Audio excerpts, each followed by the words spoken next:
আসসালামু আলাইকুম।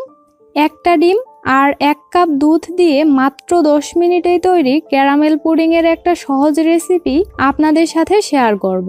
অনেকেই অভিযোগ করেন পুডিং বানালে নাকি ঠিকমতো জমে না, আবার জমলেও সেটা ছিদ্র হয়ে যায়। তাছাড়া ক্যারামেল তৈরিতেও নানা ধরনের সমস্যা হয়।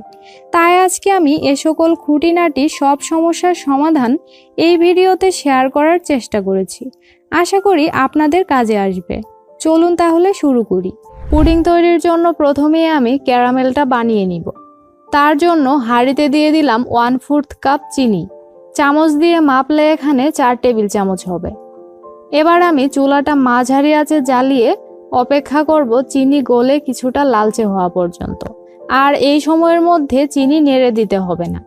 যখন দেখবেন চিনি গলে এরকম লালচে কালার হতে শুরু করেছে, তখন নেড়ে মিশিয়ে দিবেন।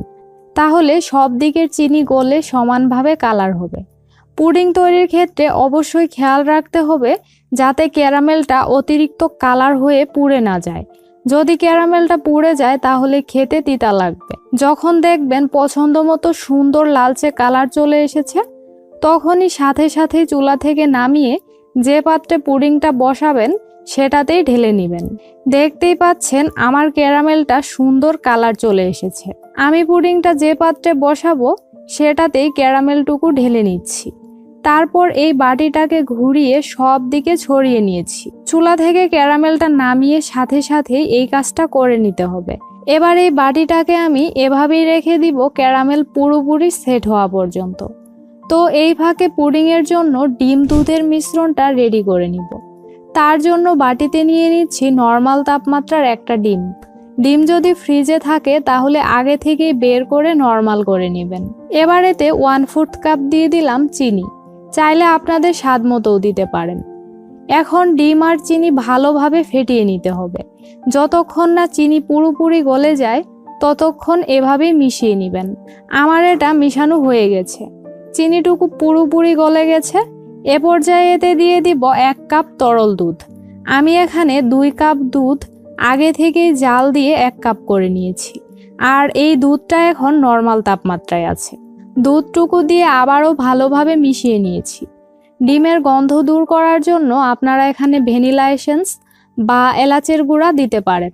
আমি দুধ জাল করার সময়ই এলাচের গুঁড়া দিয়েছিলাম।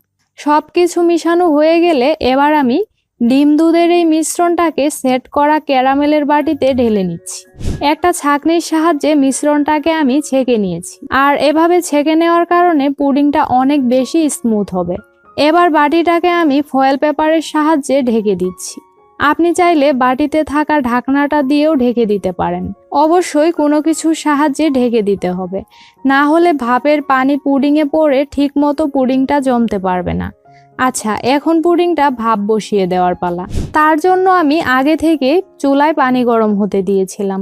এবার এই পানির উপরে একটা সুতির কাপড় দিয়ে তার উপরে বাটিটা বসিয়ে দিচ্ছি। এতে করে পানির ভাপে বাটিটা সরে যাবে না, ঠিকমতো এক জায়গায় বসে থাকবে। কাপড়ের বদলে এখানে স্ট্যান্ড বসিয়েও পুডিংটা ভাপ দিতে পারেন। আর দেখতেই পাচ্ছেন পানিটুকু পুডিংয়ের বাটির 3 ভাগের 1 ভাগ দিয়েছি। অর্থাৎ পুডিংয়ের বাটির 1 ভাগ যাতে পানির নিচে ডুবে থাকে আর বাকি 2 ভাগ যাতে খালি থাকে। এই পানির পরিমাণটা অবশ্যই ঠিক রাখতে হবে। এতে করে পুডিং ভাপ হওয়ার সময় পানিটা ফুটে পুডিংয়ে ঢুকে যাবে না। আচ্ছা, এখন আমি ঢাকনা দিয়ে ঢেকে দিচ্ছি।